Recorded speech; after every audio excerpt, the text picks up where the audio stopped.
Have you ever really stopped to think about the foundational arguments that actually built the United States? I mean, not just the Constitution document itself, but the passionate debates, the brilliant thinking that convinced a pretty skeptical public to even adopt it.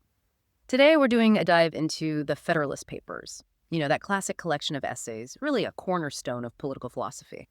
Our mission here is to unpack why they were written, who these guys writing as Publius actually were, and, maybe most importantly, what timeless truths they reveal about, the challenges of governing ourselves. We're going to pull out the key insights and maybe some surprising bits straight from Alexander Hamilton, James Madison, and John Jay. It's fascinating when you consider the pressure they were on, just the sheer urgency. The folks supporting the Constitution in 1787, they genuinely believed that if the states voted it down, especially in those ratifying conventions, it would basically kill the whole American experiment right there. Right, destroy it at birth, as they saw it. Yeah, it wasn't just politics as usual. It felt like survival. And the real battleground, the place they were most worried about, was New York, wasn't it? Absolutely. New York was huge, influential, and its governor, George Clinton, was a powerful opponent of this new Constitution. So winning over New York was, essential. Non-negotiable, which is exactly why these 85 essays, what we now call the Federalist Papers, first appeared in New York City newspapers. All under that one pen name, Publius. Right, and Publius itself is interesting. It wasn't one person, of course. We know now it was Hamilton, Madison, and Jay. Three key figures, each with a slightly different angle, but united by this one goal. Kind of like a political supergroup, maybe, each bringing their own expertise. You had Hamilton, who was a real driving force behind the convention, a strong nationalist, arguing for an energetic government in his papers.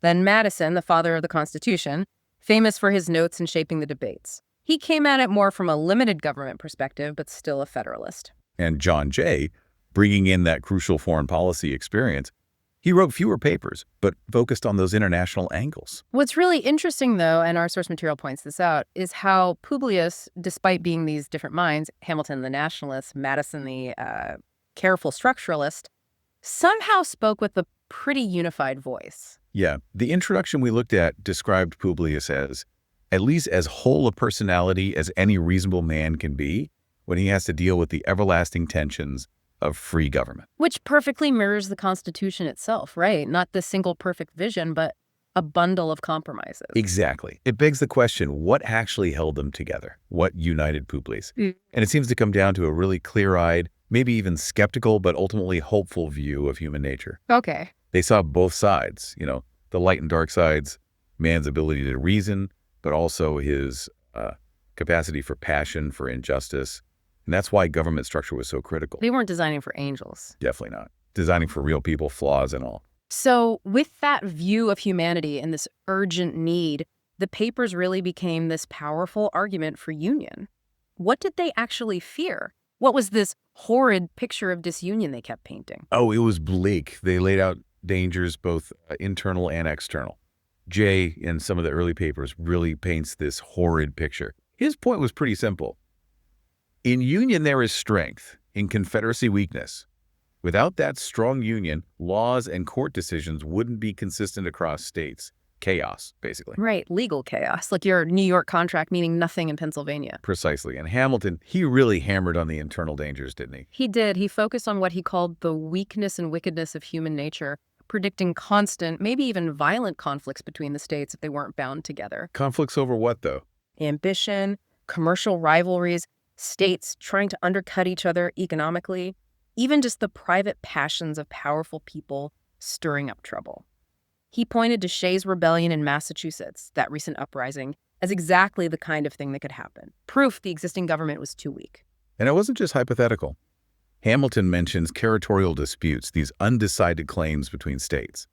Apparently, New Hampshire, Massachusetts, Connecticut were eyeing pieces of New York. Wow. And the economic friction was real, too. He talks about injuries by one state to another, like Connecticut wanting retaliation against Rhode Island for its crazy paper money policies. It sounds almost like they feared states would go to war with each other over trade. He explicitly mentions that disputes could escalate from arguments on paper, parchment, to arguments with the sword. It's amazing how relevant that sounds. I mean, think about modern trade disputes or arguments over resources, even within one country. It shows why that strong framework is so key. And that was just the internal stuff.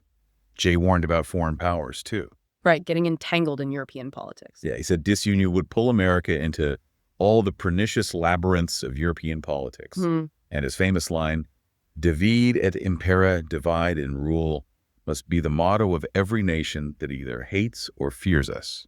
Foreign powers would exploit the divisions. And Hamilton picked up on that, arguing that constant danger, even for people who love liberty, forces them towards institutions that actually destroy liberty. Standing armies. Exactly. He feared disunion would lead to states arming against each other, creating the very engines of despotism found in the Old World. America would become what it fought against. So the conclusion was pretty clear. Yeah, Hamilton wraps it up in paper 9, saying a firm union is essential for peace and liberty, acting as a barrier against both internal faction and insurrection and external threats. Unity wasn't just nice, it was necessary. Okay, so they painted this stark picture of disunion. How did they propose to actually build this strong union while still protecting liberty? What were the big ideas, the innovations? Well, this is where Madison, especially in paper 10, really steps up. He confronts what he calls the mischiefs of faction head on. Factions, meaning groups, political parties, interest groups, pushing their own agenda.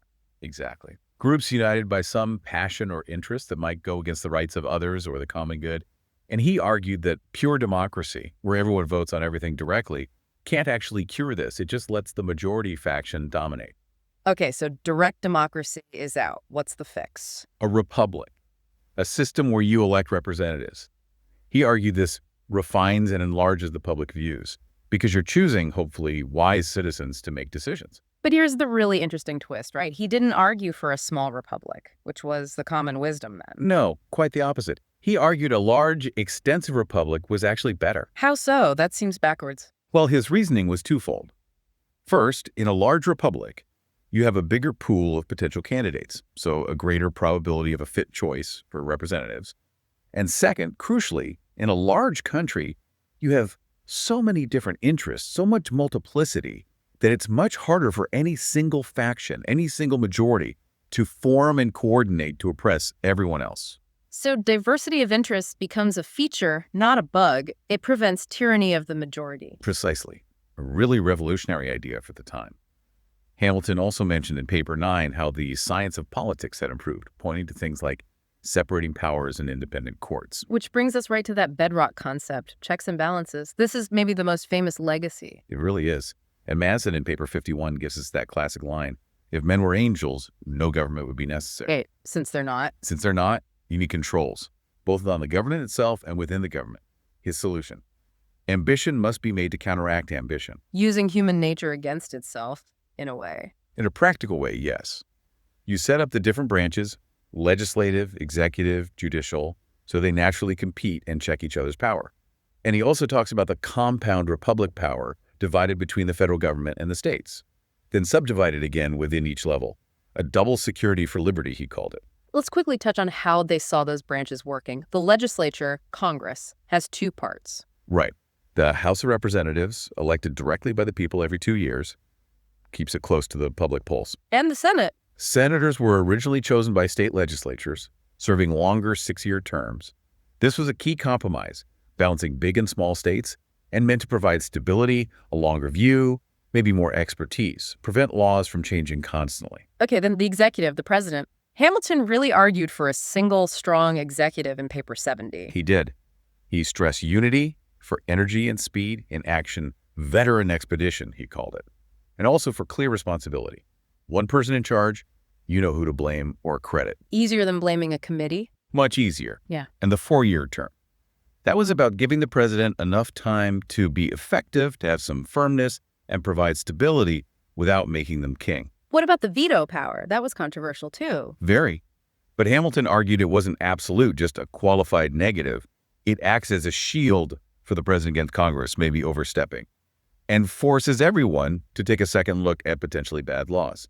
A check. Makes sense. And then the courts, the judicial branch, Hamilton's paper 78 is huge here. Absolutely fundamental. He makes the case for judges holding office during good behavior, essentially for life, unless they mess up badly. Why? Independence. Independence from? From political pressure. Yes. From the legislature, from the executive, even from temporary public opinion. He saw the courts as the bulwarks of a limited constitution against legislative encroachments. And this is where the idea of judicial review comes in, right? Mhm. The courts deciding if laws are constitutional. Exactly. He stated it pretty clearly. The Constitution is fundamental law. If a regular law conflicts with the Constitution, the judges have to prefer the Constitution, the intention of the people, over the intention of their agents in Congress. A massive power, really. Huge. And he argued that judicial independence was crucial to protect minority rights and guard against those occasional ill humors in society. Keep things steady. So the Federalist Papers weren't just selling this new structure, they were actively pushing back against criticisms. What were the big ones people were worried about? Well, there were several big ones.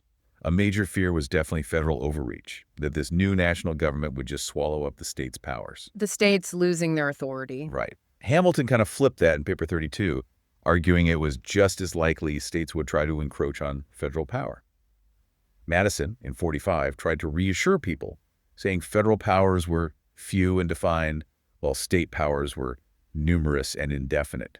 He even thought people's natural loyalty would be to their state and local governments anyway. What about the lack of a Bill of Rights? That was a huge sticking point for many. A massive one. Hamilton tackled it in paper 84. He acknowledged the concern, but pointed out, first, that some state constitutions, like New York's own, didn't have one either. More importantly, he argued the Constitution already had specific protections built in. Things like habeas corpus can't be jailed indefinitely without cause. No ex post facto laws can't be punished for something that wasn't illegal when you did it. Okay. No titles of nobility, which he called a cornerstone of Republican government, and jury trials in criminal cases. He basically argued these embedded rights, plus the limited scope of federal power, made a separate list less urgent.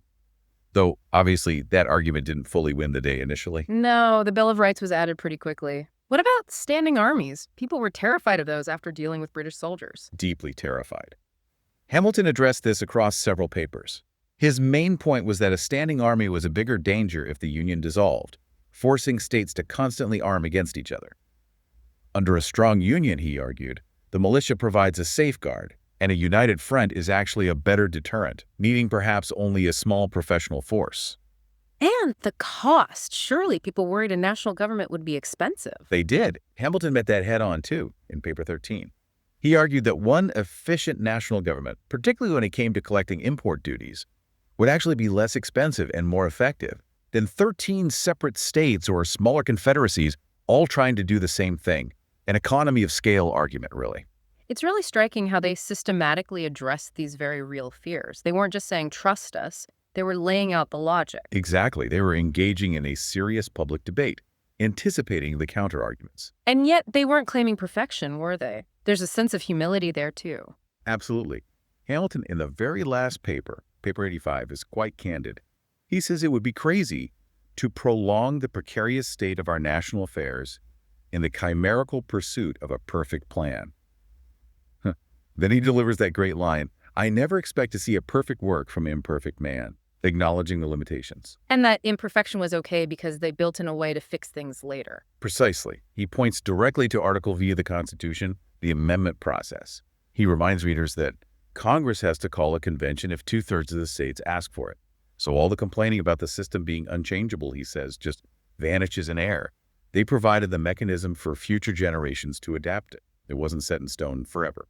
Okay, let's unpack this a bit as we wrap up. We've taken this deep dive into the Federalist Papers, and it feels like there's so much more than just, old arguments for the Constitution. Definitely. When you connect it to the bigger picture, these essays are this incredibly profound look at human nature, at power, how you balance it all to keep a free society going. They really highlight those everlasting tensions, as they call them, that just come with free government. And they remind us that, staying vigilant, thinking critically, it's always essential. So what really stands out to you, the listener, from this dive? For me, it might be just the incredible foresight they had, predicting challenges that, frankly, still feel very real today.